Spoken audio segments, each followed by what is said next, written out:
Hello, everyone, and hello, Ioannis. This is our 7th week in our competition law practice seminars. And today we are hosting a great academician, a well-known academician, at least in Europe and globally as well, probably. I know Ioannis since 2009, where we have organized the conference in Istanbul. Yes. It was 2009, right? I think so, yeah. 2008. They organized everything. I was the hosting institution at the time. You were all younger, apparently. And then I have hosted you here before around 2016 or 15, again, in these seminar series at the other campus at Dolapdere. And now he's again with us. I first would like to thank him for coming here in person. That's very important for us. He was so busy that he couldn't even see Istanbul. And I will try to just tell you why he's that busy. I will just briefly mention about some role that he has been vested with, right? He's a professor at UCL. Of course, he's an academic, and that's where he works. But other than that, he was the president of the Hellenic Competition Commission for 4 years. That was just completed, right? I think in 2023. He was an elected member of the Bureau of the OECD Competition Committee, and he has been re-elected in 2022 and 23. He is also a member of the EU High-Level Group for the Digital Markets Act, and he was part of the Greek delegation during the negotiations for the adoption of the DMA. He was also the chairman of the Special Law Commission that was in charge of the preparations of the new competition law bill in Greece. He is the founding director of the Center for Law, Economics and Society at USL Laws. Currently, I mean, the list goes on. We can stop here. The list goes on. We can start a discussion. But here, you are now appointed to the competition tribunal, right? Competition Appeal Tribunal in the UK. Yeah. In UK. Yeah. So you were a member of that. So he has been invested in a lot of roles and duties.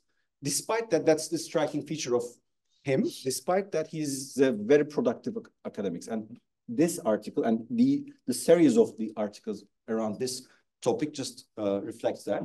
And again, I'd like to thank him for coming here in person.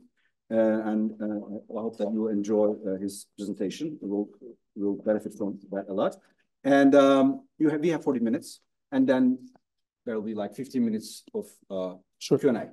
Thank you. Well, thank you, Kerem, for the invitation. It's always a pleasure to be in Istanbul and Turkey as well. And I look forward to the discussion. We had already many discussions with Kerem, who's a very esteemed colleague and academic, competition law in law and economics. And we have been cooperating for many years. And of course, good old days were probably much younger, much fitter, at least for me, than now. So thank you very much for the invitation. So I would like to touch upon some issues I've been working lately, in particular, thinking about the way competition law moves forwards from the old neoclassical price theory-based approach that has been used for the last few decades to something new, which we're still somehow trying to frame in academia, but also in public policy. And the title of my presentation is Re-orienting Competition Law. Of course, you know, we will be discussing about some ideas concerning the use of complexity science in competition law. But of course, this process of reorientation is something that will take some time, and of course, it's not entirely clear where we'll be heading at the end. And I think it becomes clearer day by day that we're living in a liminal moment, as it's called, in the development of competition law, but also of capitalism. And following the great soul-searching exercise, which was the phenomenon of digital platforms, the last few years, competition authorities have been also weathering the storm of the COVID-19 pandemic, where also they have been recently confronted to the tidal wave of price hikes and inflationary trends. And furthermore, competition authorities around the world are beginning to deal with sustainable development goals, I think, which are becoming extremely important, not just the environmental, climate change, sustainable development, but also social sustainability, which I think becomes quite important, in particular, when we think about new forms of work in the gig economy and the protection of users as well as of workers in the context of the digital economy. And also, finally, we have been thinking about the role of industrial policy considerations in competition law enforcement, which, if taken forward, might jeopardize to a certain extent the policy autonomy of the field of law that has been, at least in Europe, at the center of the efforts of integration the last few decades. And the simultaneous, I would say, eruption of these different policy agendas the last 3 or 4 years, in combination with important socioeconomic developments that have challenged systemic resilience in, following the pandemic and, of course, the accompanying economic crisis, may become, I believe, vectors for significant changes, not only of the methodological and conceptual toolkit of competition law, but also more generally of the overall role and legal and regulatory system of EU. Some focus on the role of ideology, I think, as a major driver for the changes in the field.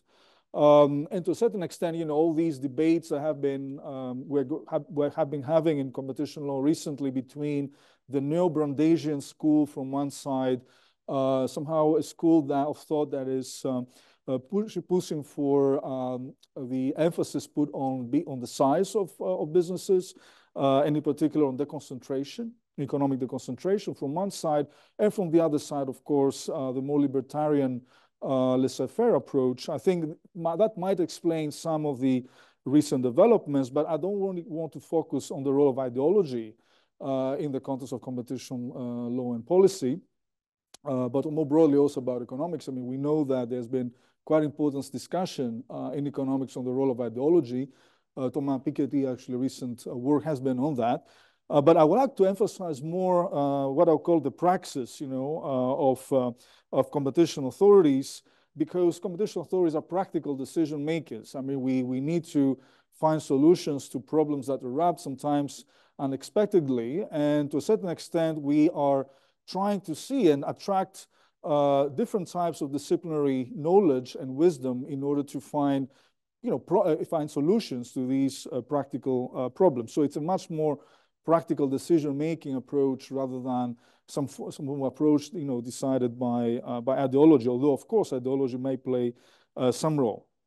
And my aim here, during this 40 minutes is to explore some examples that show how the old neoclassical price theory-based approach currently applied in competition law has difficulties to provide an adequate and practical tool in order to solve these policy problems in the situation of polycrisis that we're facing, and what would be, I think, the added value of a more, what I have called in my work, polycentric, complexity-inspired and inclusive competition approach in this context.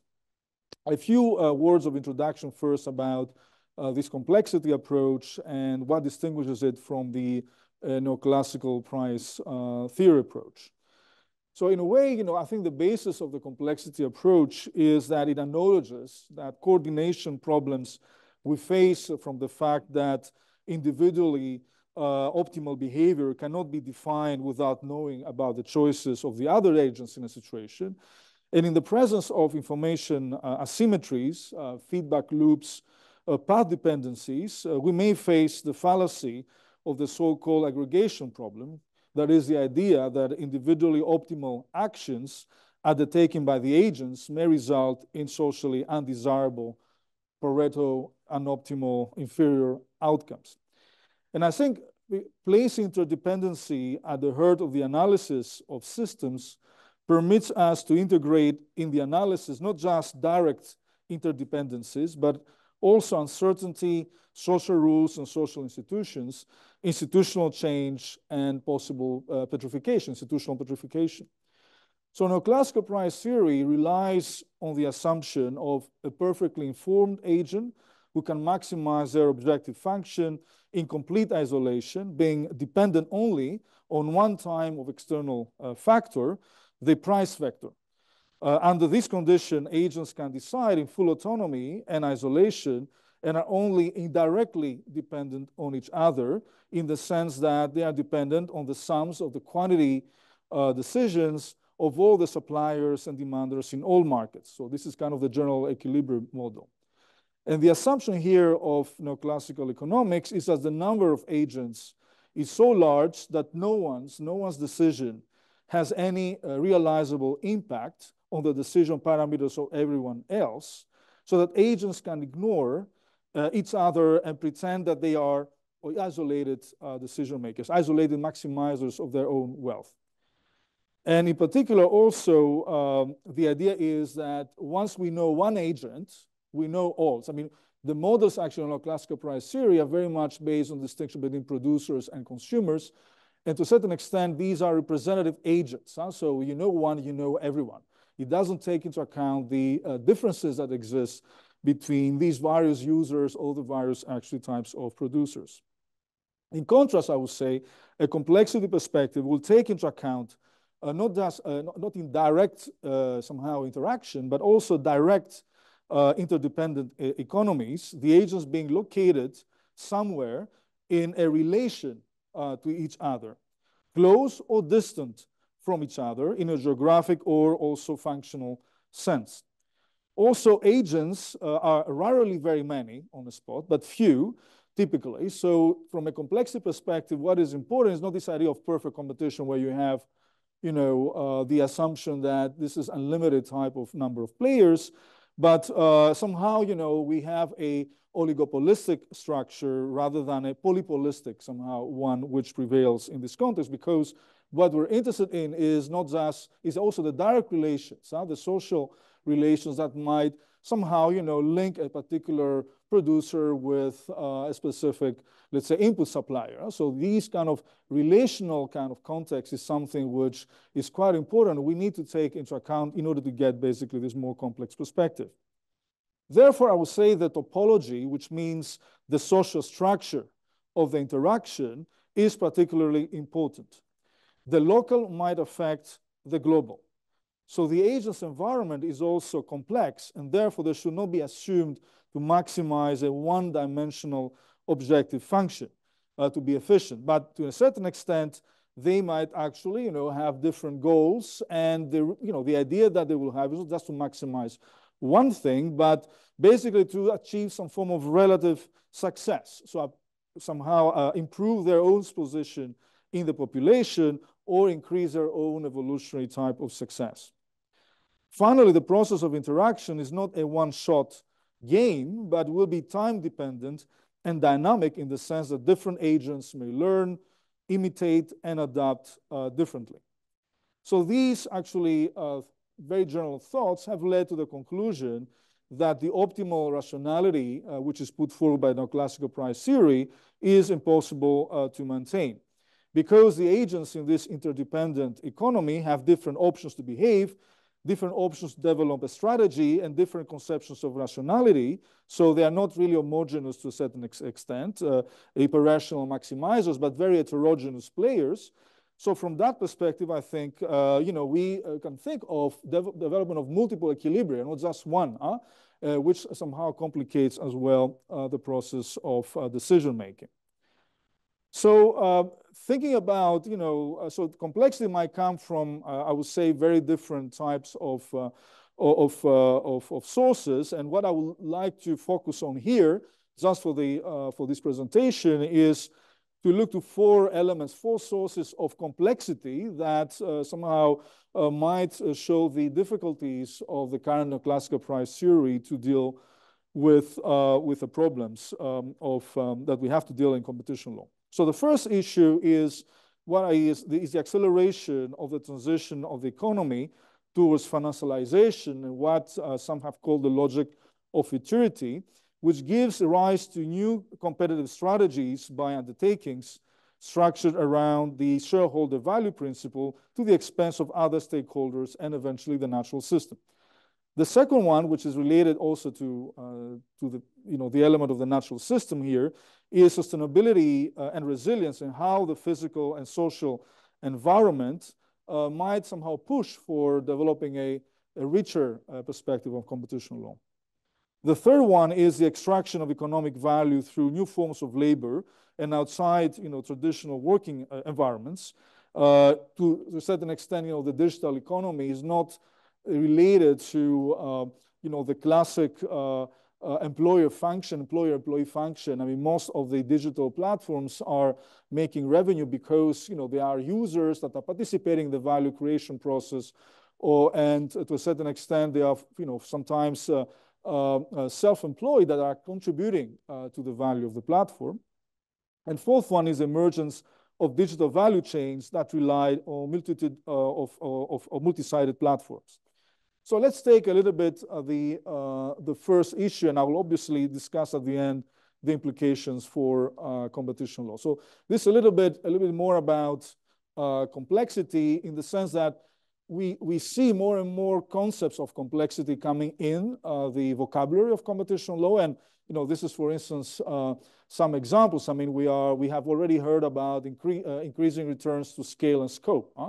So this introduces an element of complexity in the process: leverage points, tipping points, or path dependence. So this is the language of complexity that we see more and more often appearing in competition law cases. And we realize that we are living in in complex systems, so adaptive systems where you have feedback loops between the different types of microbehaviors. And the idea of feedback loop is also something that we see very much in the competition law applied to digital platforms. I mean, this idea of reference to the feedback loop. So we see really this emphasis here on the vocabulary of complexity coming, and defining also competition law intervention in this context. Now, let's start a little bit with financialization and futurity. And, I think one of the most important phenomena that we have seen recently, economic phenomena, is the emergence of digital platforms, which have seen their financial markets valuations skyrocket in less than a decade, without basically this phenomenal valuation being justified by their, cash flow. In a way, for a long period of time, these platforms were losing money.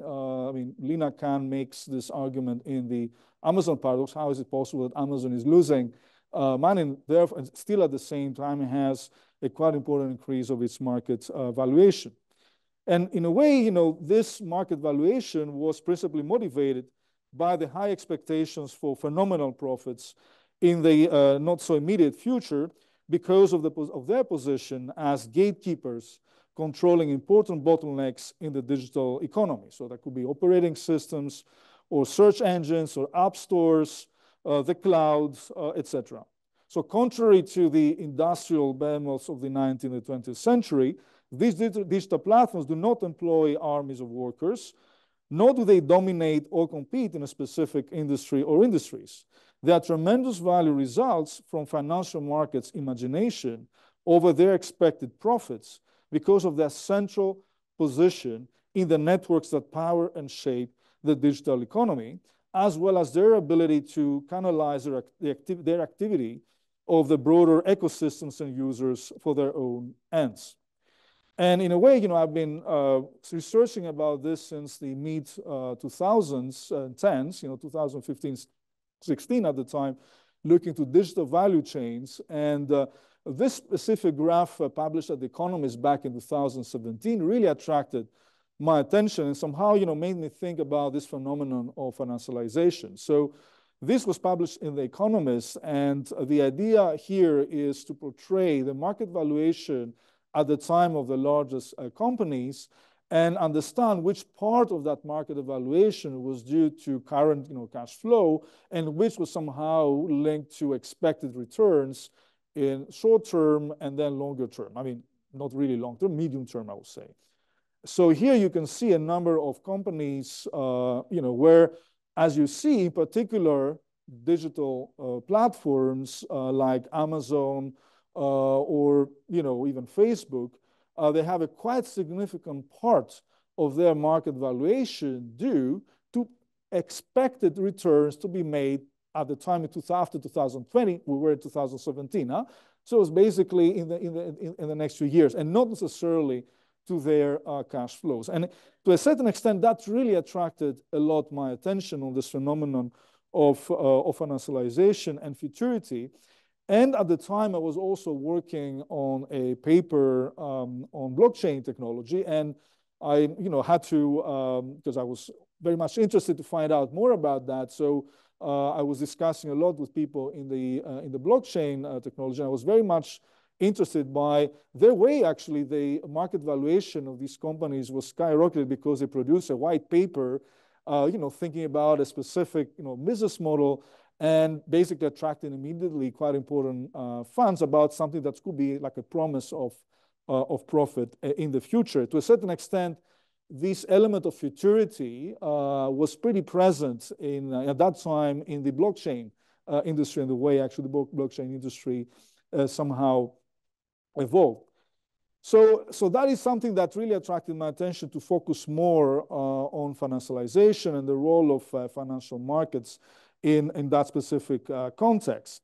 And to a certain extent, this is one element, and we can discuss a lot about that. We published with one of my colleagues at UCL now, it's actually basically at the University of Edinburgh, Andrew McLean, a paper a couple of years ago on the way actually the financialization affects the behavior of digital platforms, thinking that quite a lot of index funds are present in the same basically platforms. And of course, this is something that possibly might affect their behavior in the market. But most recently, I've been looking again to financialization, in particular, having to deal with this, food inflation and all these discussions about the important price hikes we see in the food sector. And therefore, that brought my attention to financialization also in other, let's say, less kind of digital somehow industries like the food industry. I say less digital because the food industry also becomes slowly digital, to the extent that we are ordering food now in our groceries from basically our mobiles. And you have obviously also in farming the development of smart agriculture. So it's actually digitized as well at a quite important speed. And what I was very much interested there was to think about the price formation process works in food. So we have basically, the somehow focus on physical markets, which somehow bring together buying and selling interests in the physical commodity to level supply and demand imbalances, taking into account the immediately available inventory levels. And these can somehow form the basis of the classical understanding of markets. I mean, the meeting of supply and demand. I mean, that was a physical meeting at the beginning of supply and demand in a marketplace, right? And this is a little bit the development of the idea of the market in commodities.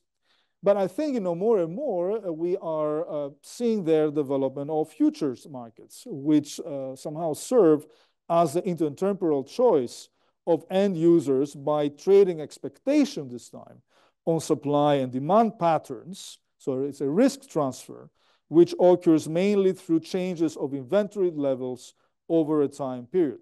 So firms are concluding futures contracts by which two parties agree to buy or to sell an agreed quantity of an asset, a commodity in this context, at a certain future date for an ex-ante agreed price. And this matching is done by open platforms of standardized multilateral exchange, which are highly regulated, but maybe not sufficiently regulated in order to protect market participants from the high price and interest rate risks. So this is all good, and the combined effect of spot markets, forward markets, and future markets somehow enables international commodities markets to emerge, although the size of the financial over the physical depends on the commodity. And sometimes the ratio of benchmark future contracts volumes over the equivalent physical production may be sometimes higher than 10%. The impact, however, on price formation for physical products may be significant, first because of the role of price indexes, I would say, as a benchmark for the formation of prices physical markets. I mean, many times, prices now are set in accordance to some form of international price index. And this is not the situation only for food products. I mean, you can think about fuels. I mean, refineries usually, they are pricing fuels through a formula that usually refers to some form of index. That is usually in our region the Platts Med High, or it could be Argus. There are different types of indexes, so they choose these indexes, and this helps them to certain way in the process of price formation. And again, you have this type of situation happening in the context of food markets.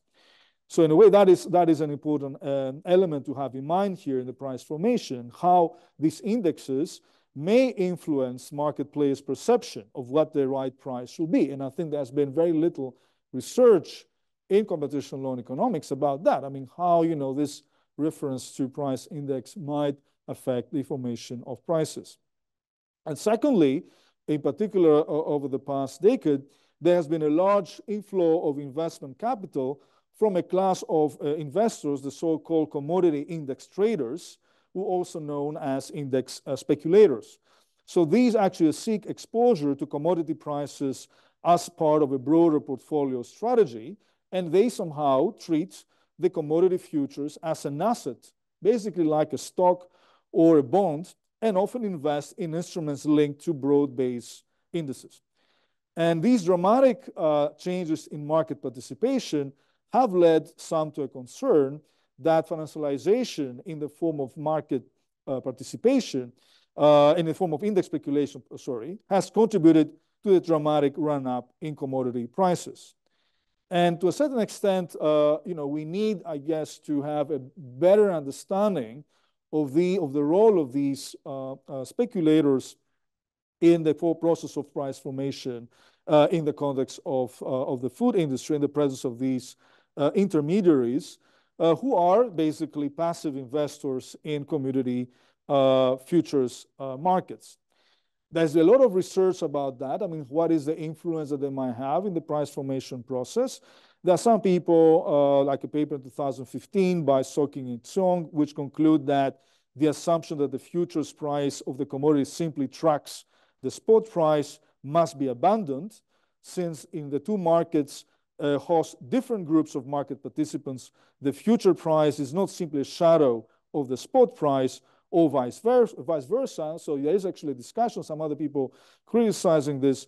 So to a certain extent, I think this is something that we need to take into account when we think about price formation processes, in particular in commodity markets, something that is not present in our current, at least, agenda, at least as far as I know. Second element of complication is the increasingly important role of sustainability. In a way, the traditional competition law, the neoclassical price theory inspired competition law, has been relying on the criterion of consumer welfare as the main criterion for intervention in markets. So basically, the objective of competition law is to preserve consumer welfare. So consumer welfare means lower prices to a certain extent, larger output, at least in the very narrow definition of consumer welfare.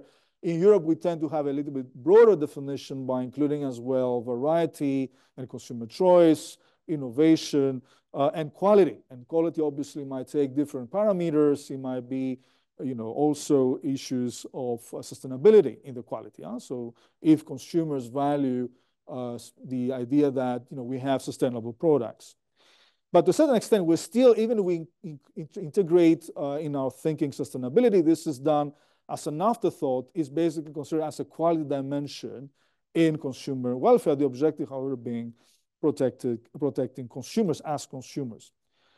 And on this issue, there has been quite an important debate in Europe the last 3 years. So this debate about the integration of sustainability concerns in competition law started in the late 2019, when the Commission has been thinking about revising their guidelines on horizontal cooperation agreements, which and a number of companies and other groups, in particular environmental non-profits, were advancing the idea that,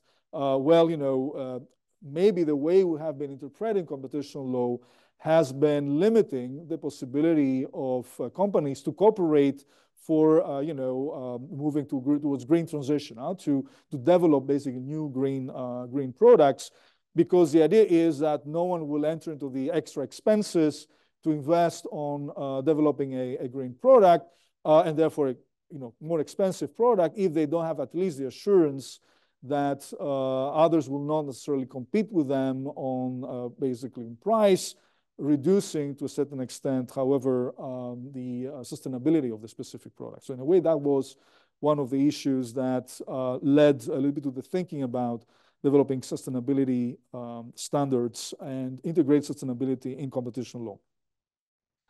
Now, and I think at the same time, we have seen, even in business, the discussions over ESG principles, which currently call also for integration of sustainable development goals as well in corporate governance. So in a way, there has been a debate that did not only limit itself in competition, but also in other areas. Now, the idea here is that maybe, integrating the sustainability concerns could enter into conflict with this narrow view of consumer welfare, because basically competition authorities have always think about consumer welfare in the context of a relevant product or geographic market. So they assess basically if a specific conduct is reducing consumer welfare on a specific product and geographic market. And every benefit that might come to other sides of the market, or maybe to other markets, are not taken into account in this calculus, right? And often here, concerning sustainability, we may have some benefits that do not just go to the consumers of the specific relevant market. I mean, if you are developing, let's say, a standard to reduce the production of environmentally energy devouring type of washing machine, that the competition authority will assess how much this agreement will affect the consumers of washing machines, right? So if they will pay higher prices, this is something that will be by definition considered as problematic. Even if by developing these standards and focusing the competitive game not on the production of cheap and less somehow energy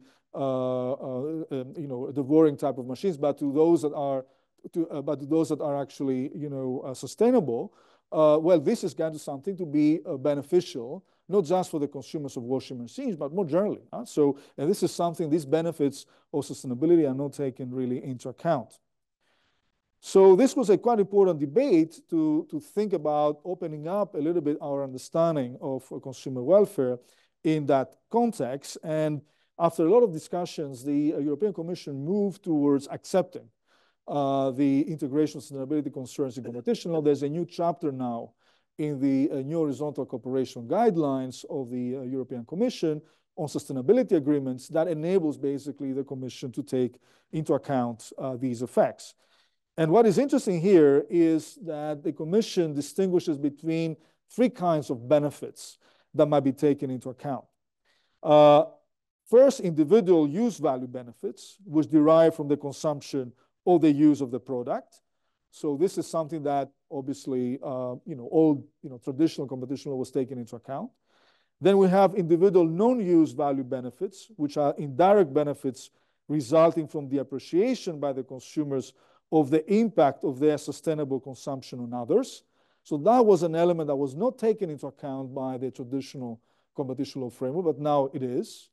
So for instance, I might never be able to, to explain you a little bit the difference between individual use and individual non-use value benefit.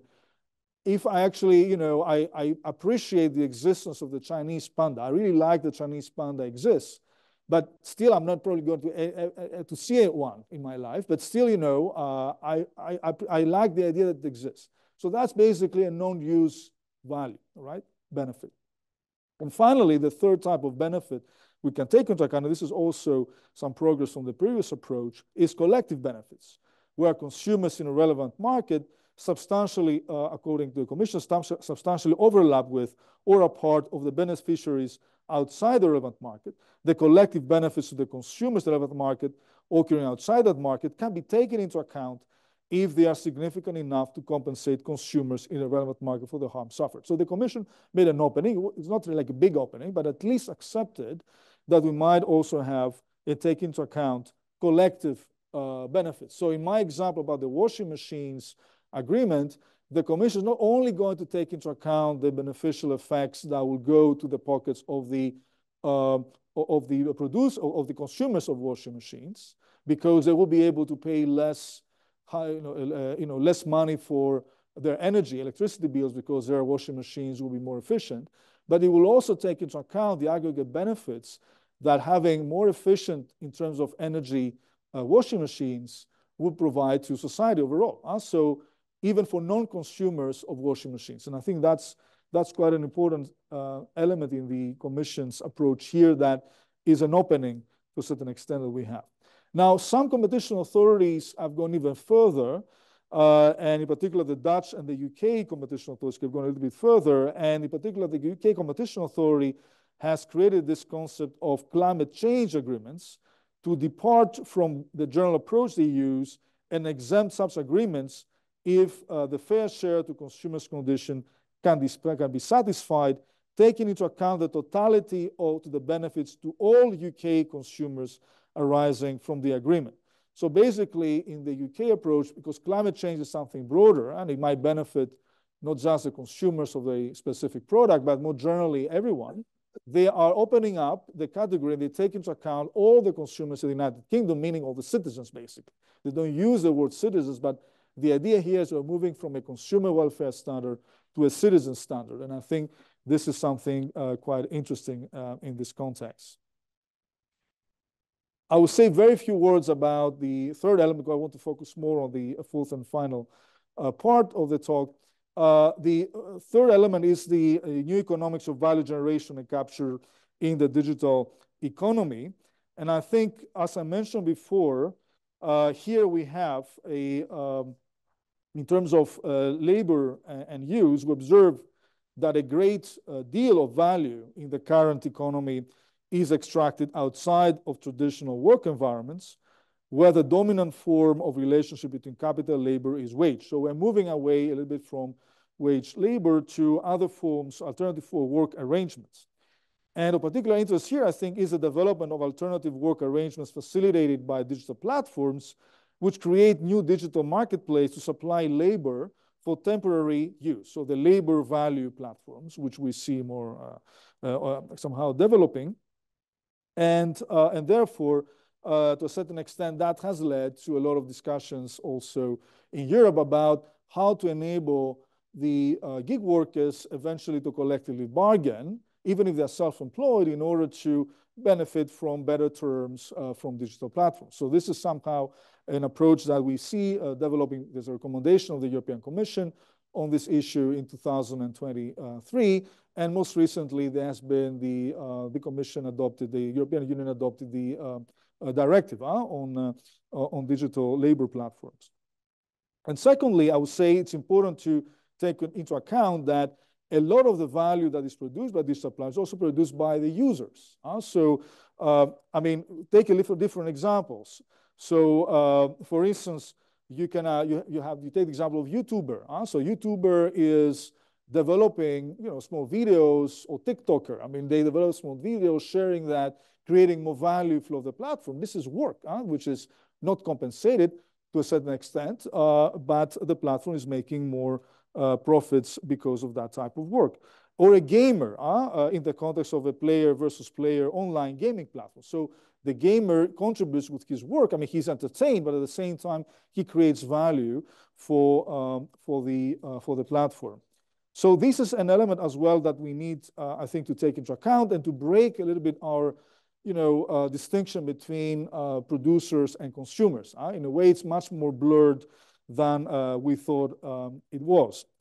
And that, at the same time, makes us think more creatively, I would say, about the various models that we develop in order to understand the real world.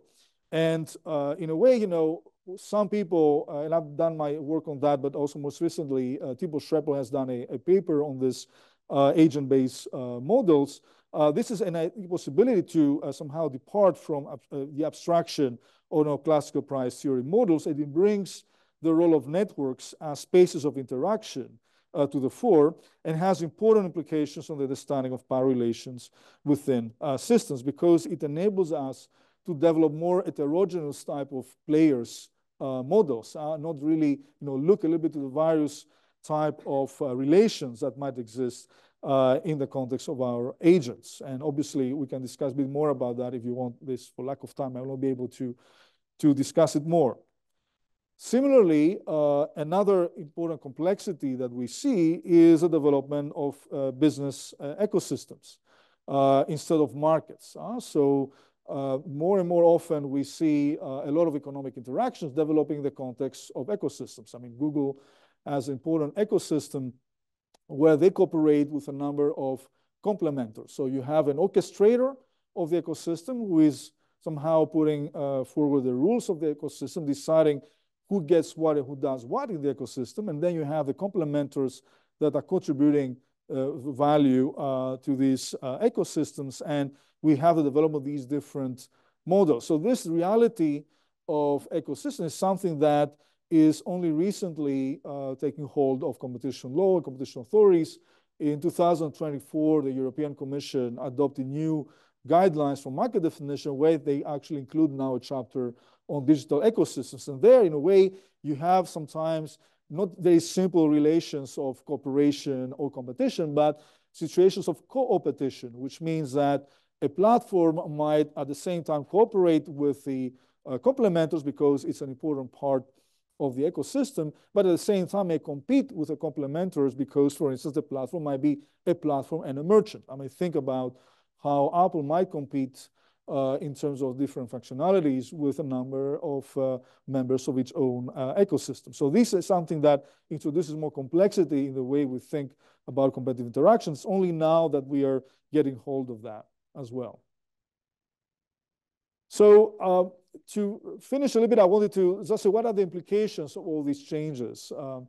First, I would say that they made us more think about the goals of competition law. In a way, I've always been critical about the discussion about the goals of competition law. I think we need first to ask the question about what are the institutions we have, and then discuss about the goals, because the institutions play a very important role. I mean, it's a different type of goals you have in a system where the main institutions of enforcement are courts, and a different type of goals you have in a system where the main enforcement institutions are basically competition authorities or regulators, right? So this is something that is very much influenced by institutional choice.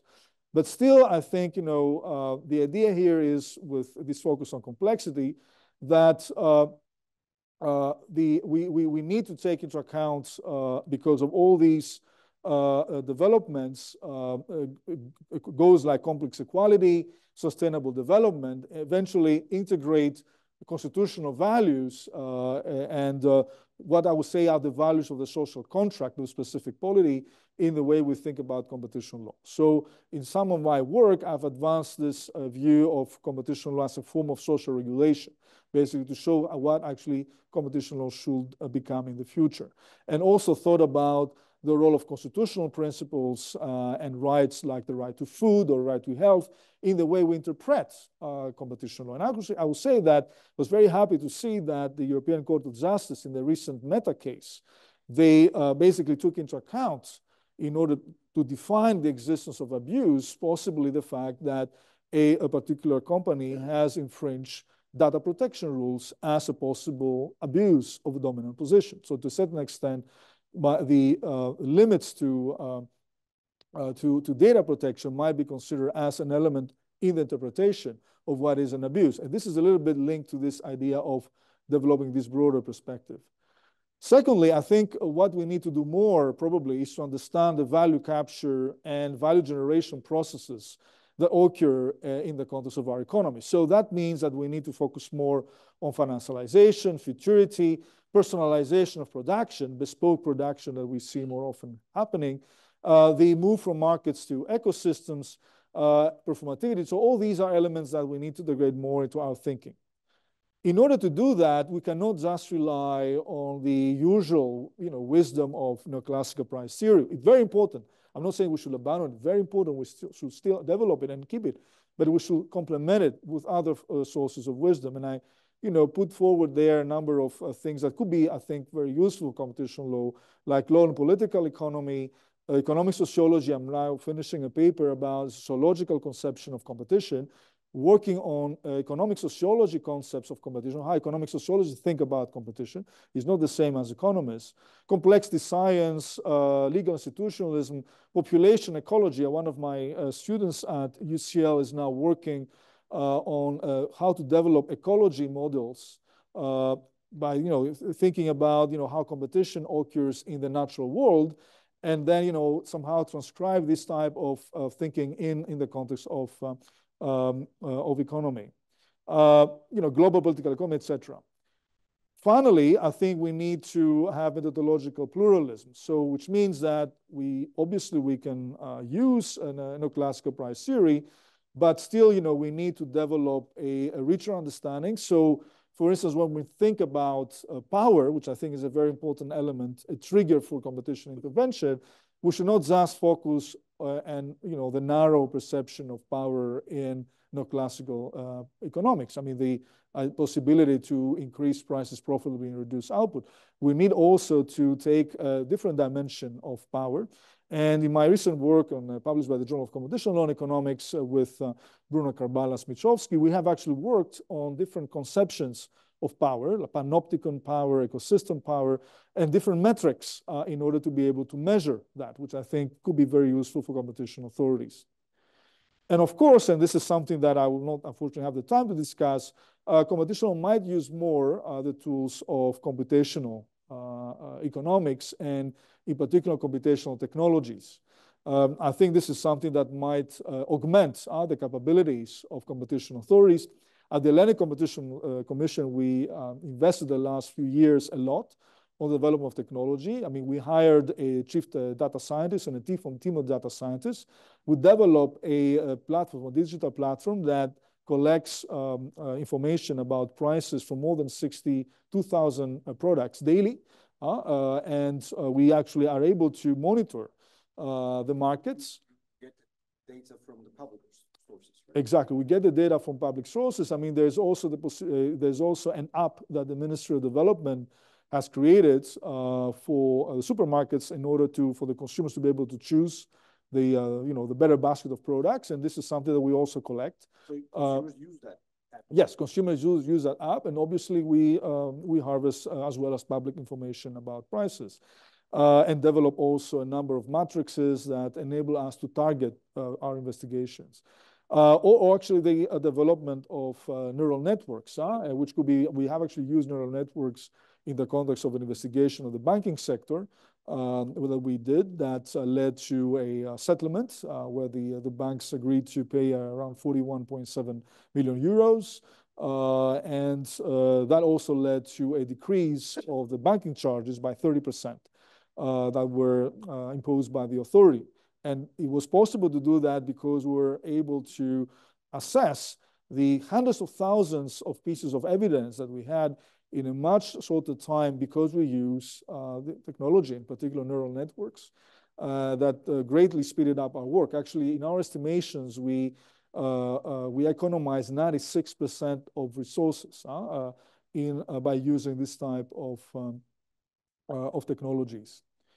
And of course, finally, we want to think about regulatory experimentation, which I think is quite important to think. Now, I'm not going to have time to look to that. Just to say that basically the idea is that we move from a classical price theory model of competition law to a complexity, polycentric based one. This will, bring some complexity, but also the need for some simplicity in some rules. So the system of polycentric competition law is not against bright line rules, right? So this is something that we can discuss probably later.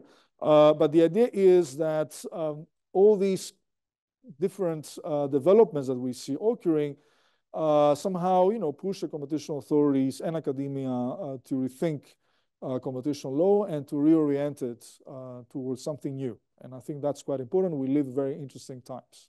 Thank you for your attention. That was really inspiring. Thank you very much, Professor Lianos. And now I turn to you for questions. Do you have any questions? Hello, it's Duruhan.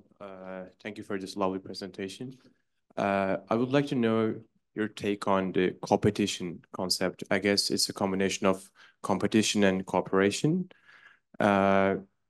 What do you think about should the governments and the competition authorities should facilitate the competition concept through regulatory sandboxes, or should undertakings separately apply for exemptions?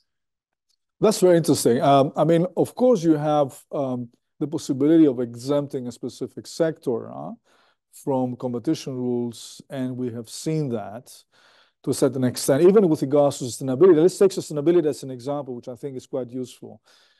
In the food sector, there is a specific article in the EU Treaty, Article 39 and 42, which basically gives the possibility to the European legislator to exempt or change a little bit the traditional competition rules that apply for the benefits of common agricultural policy. All right. So on that basis, the European legislator developed the so-called CMO regulation, which a particular article of the CMO regulation, Article 210A, is basically putting forward the possibility of taking into account sustainability benefits, which might possibly restrict competition in a much broader way than what they do in the other sectors of the economy, right? So the difference between this sector and the other sector of the economy is that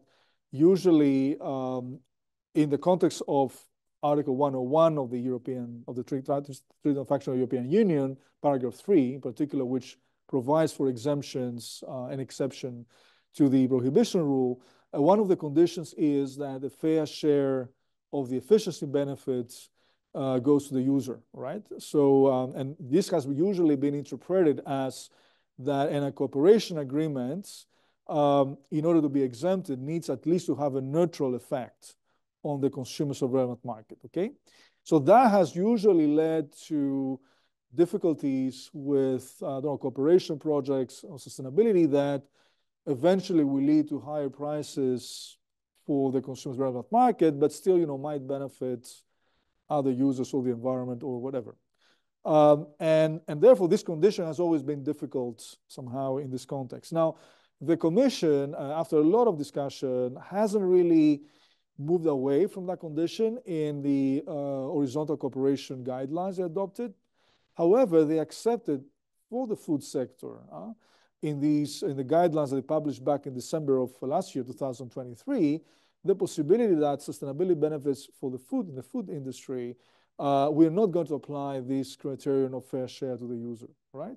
So, and this is to a certain extent an example of how we can have a flexible competition law tool. I'm not sure that will work. I mean, how this works, but I'm saying, as an answer to your question, we can actually have basically a specific type of flexibility by sector with the concept of exemption.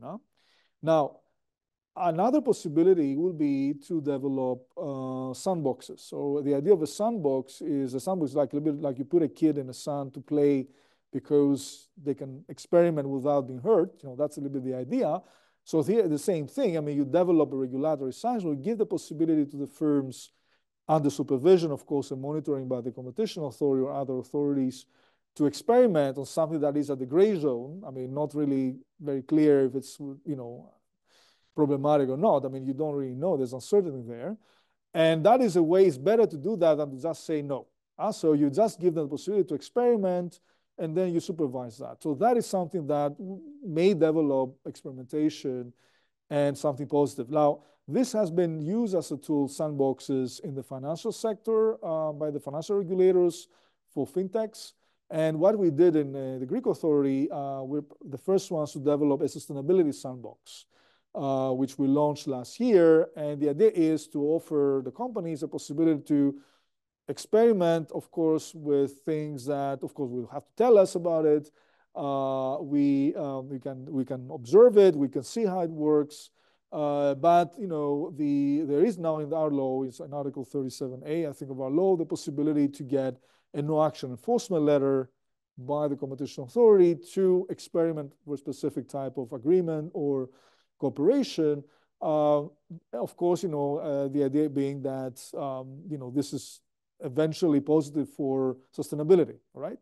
And we have a process of supervision, and we even develop guidelines actually about that. So I mean, this is kind of an interesting, another type of approach to enhance innovation, not just exemptions, but also sustainability sandbox. So I think competition law can be quite flexible to accommodate these different concerns and can develop these different tools.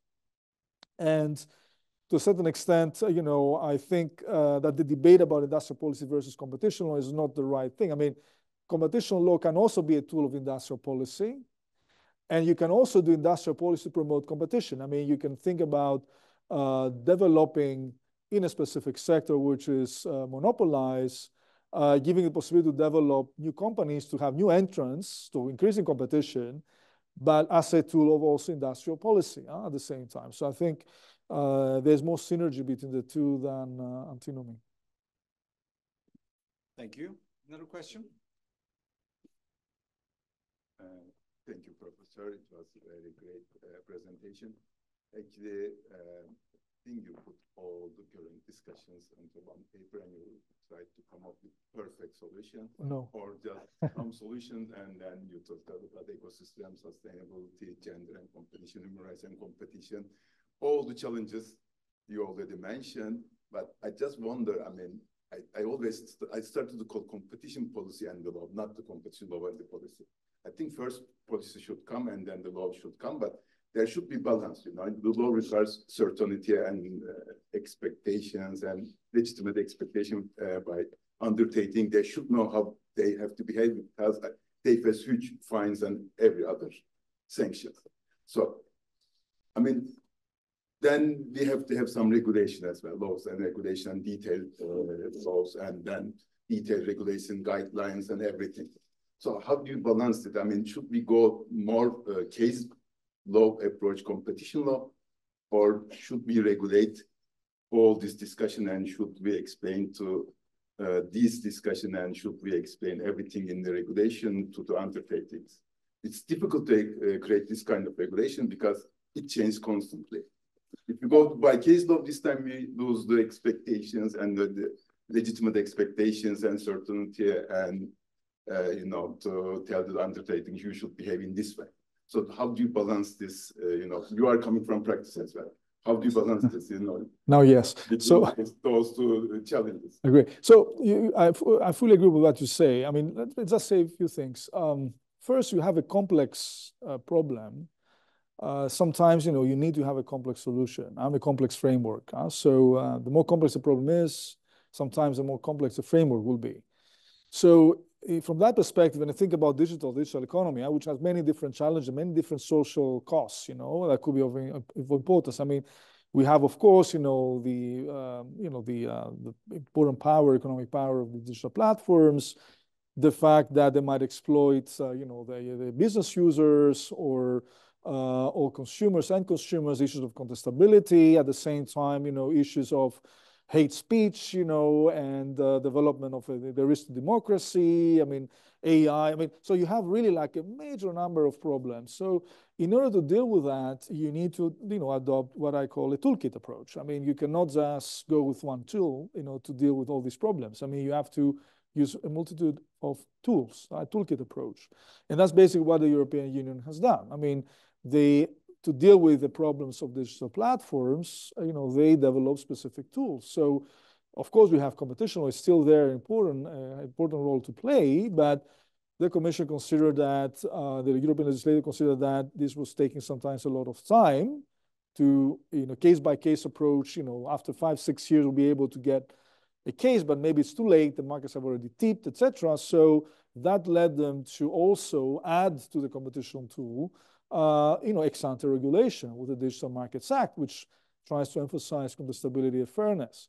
And because, the Digital Markets Act concerns only gatekeepers, so really the big players, but this is a problem that might also occur with smaller players. They develop as well the Data Act, which, somehow tries to put forward interoperability solutions, tries to develop basically some form of special contract law to protect, the weaker party in that context. And then because, that's not enough and you need to develop more of a public commons, basically, in terms of data, they put forward the Data Governance Act and this idea of data altruism, where basically the idea is that we can provide our data for free if this is in order to develop, somehow positive to socially innovations, etc. So we increase the public domain.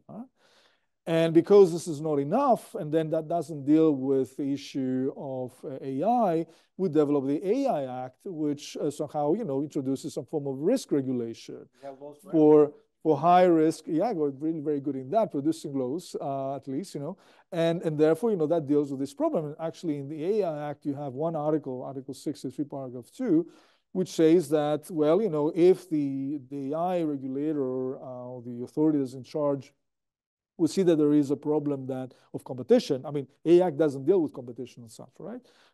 It doesn't define, dangerous AI, competitive dangerous AI, although you can have algorithms that actually facilitate collusion eventually, right? But still, it's not something which is going to be regulated. But they say, well, in this article, well, if you see something that might have effect on competition, you have to inform the competition authority. So that's the only mention that you have in the AI Act, right?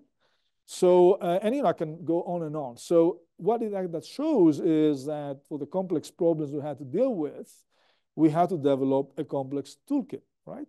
Now, those that have the difficulty to develop this toolkit, they might, opt for somehow expanding a little bit the scope of the existing toolkit as much as they can, of course. And, it's part of, it could be accepted by their system. What I'm always thinking extremely important is to first look to the institutional capabilities, right? And then, look to the goals that you're trying to achieve, with this toolkit. So you have an institution that is there, and the capabilities of the institution are limited. It's not good to add more things to this institutional ability to do. It's better to think about adding a new institutional framework, right? And this is a little bit the idea of the toolkit. Now, but of course, in this context, you're not going to act only through command and control type of regulation or through basically, cases, as you say, where you impose fines, so you have deterrence after that. I mean, it might work, but you might go up to a certain point. You need also to take into account other market shaping type of techniques. One of them, for instance, is the development of sector inquiries, and to learn more about what is going on. Secondly, you might develop, like the Brits have, and the Germans now develop with Article 32F of the German law, and we have in Greece now the Article 11, is market investigation references. So you can actually assess a particular sector and even impose remedies in case you see problems, a problem market. You can also, use soft law type of possibilities. I mean, to frame and to shape to a certain extent, a certain way markets. I mean, in our authority, we develop a very complex approach in terms of for inflation. I mean, we brought cases, right? But usually they take time. So, the time that the cases will be decided, maybe, the inflation will have gone down, I hope. So you have more immediate results. We did a number of market investigations, did market mapping. We actually mapped value chains and we tried to understand where are the bottlenecks. I mean, who is getting the biggest part of the profits, right? And why is that? I mean, what can we do there? And we published that. So generate debate. We also did, and this was not something very popular, we did price comparisons. I mean, we compared basically the same product in Greece of the same company, multinational company, and then, the prices they were, selling the product in other jurisdictions. And this actually led to a very important debate, and in some cases led to dramatic drops in prices. I mean, when we published our study about detergents, the companies in question, I mean, because we did a follow-up, and, you saw it. global commodities, we saw actually a decrease of 20 to 30% in the prices, right? When we did actually we published our study on infant milk formula, right? That led to a lot of discussion publicly, and the government actually came and so apparently the ministry saw that there have been quite important overcharges, and therefore they decided to have a price cap. So so in a way, you have these other types of possibilities that could shape the way markets work, because some tools might work immediately, some other tools might take more time. Yeah. Does this also advocate for a more interventionist approach? I mean, so the competition authorities and the government. Well, I mean, it might be in some cases yes, some cases no. I mean, for instance, at the same time we're doing that in the context of the food sector, in terms of sustainability, we're basically putting forward the sustainability sandbox, and then the possibility to have sort of more legal certainty under this Article 37A, because you can actually get an action, a no enforcement action letter. That is something that will enable to have more cooperation and provide more legal certainty to firms for cooperating. So I think depending on the issues that you need to deal with, you can adopt this specific tool for this. Sometimes it might be a more interventionist tool, sometimes it will be less interventionist, I mean, from that perspective. So I'm a pragmatist. As I say, I leave ideology out, right? It might explain a lot of things, but it doesn't explain, I think, most of the work of competition authorities. We're practical decision makers. This is what I'm actually saying. We are basically trying to find solutions to problems rather than being driven by some form of really big idea, about what we want the market to look like, right? We are also very reactive sometimes. We try to be proactive, but it's difficult. I think you can be proactive by investing more on market mapping, developing infrastructure of monitoring markets. This is what we try to do, the development of this. I think it's pretty unique in Europe, I'll say in the world, this platform that we have, right? That monitors all these thousands of products. But again, you can go up to a certain point there. I mean, and you have also to develop some out-of-the-box thinking. And I think that's very important also to integrate academics in the work of the competition authority. The last few years, we commissioned a couple of studies on sustainability, for instance. One of our study, we commissioned that together jointly with the Dutch competition authority, is I think pretty unique now. It's the only study out there in terms of assessing sustainability benefits in competition law. I mean, the study was done by two environmental economists and one industrial organization economist. We asked them to sit down and work together in 2 months and finalize this, and they actually came up with something very interesting and innovative. So this is the kind of investment on R&D that needs to happen to have out-of-the-box thinking, which I think, unfortunately, is absolutely necessary in the liminal period that we are traversing right now. I mean, this change that we see occurring in a very rapid pace. Thank you very much. Question? Okay. Hi there. My name is Ben Evans. I'm from the Centre for Competition Policy at the UEA. I think I know you by name. Yes. Yes. I think so. Thank you for this fascinating presentation. I'm really interested in this notion of futurity. And if I understand correctly, essentially here, we have people speculating in the markets on, in particular, the potential future gains from data as a bottleneck in the... It could be data, it could be other things, in the food commodities, Yeah, and I just wanted to kind of focus in on data a little bit and ask your thoughts on what is the best tool, what is the most apt tool to deal with so-called data advantage, particularly from this futurity perspective. So if I think about where the bottleneck is here, I guess that it's in so-called observed or implicit data. It's not necessarily in the volunteered stuff. Is competition law the best tool? Or do we, and I'll just put forward three thoughts, sure. And I'd love your opinion on it. The first is, do we go back to contract law? And do we think actually is this implicit or observed data sufficiently certain to be considered as counter-performance in a contract? Do we go back to kind of basics, so to speak? Would that... property rights. Or property rights, yeah. We can provide property rights on data. Absolutely, to control access. Do we go down, I guess, the road that has been followed, which is the Digital Markets Act road, and the provisions that I guess I would call the Jens Prufer provisions about data access? But again, this kind of pivots around consent as a fundamental aspect of it in terms of freeing data access. Or alternative, you know, I mean, you can actually say consent, but also the idea that, at least, you know, as far as I understand it, they will need to offer an alternative eventually, you know, to pay for it. But of course, now we have the new case that came up, you know, the DMA. So if it's possible to charge, you know, to get a privacy, enhancing type of Facebook compared to the Facebook, which is actually, so this is also another option. Yes. Yeah. Yes. Yeah. No, it's fascinating. And then I guess to put a spanner in the works, a third solution, and I just want your thoughts on this, is do we let the markets actually deal with this? Because when I look at what's happening in AI, whereas previously with data, it was the more the better. Again, this is the Jens Prufer paper proving this. But now we see that, you know, innovative startups with actually very little data can achieve results that are comparable to Google. My final question element of this would be, do we not use legal tools? Do we just rest a moment and let the market play out? No, I think, I fully understand the different options, and thank you very much for the very interesting question. So this is a little bit the third approach, is a little bit what we did for a quite important period of time, I would say, during the 1990s, 2000s. I call it this the period, the silence of the law period.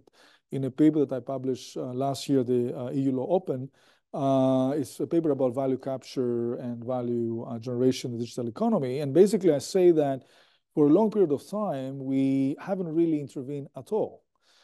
Because, you know, this was a dynamics sector. We thought about, you know, let's leave it to develop in the way it does. So it was a little bit this open, and that also led to the problems that we now have, in the sense that, you know, we let these companies harvest data without necessarily thinking about the property right regime. I mean, they were just possessors of data. They were not just proprietors of data.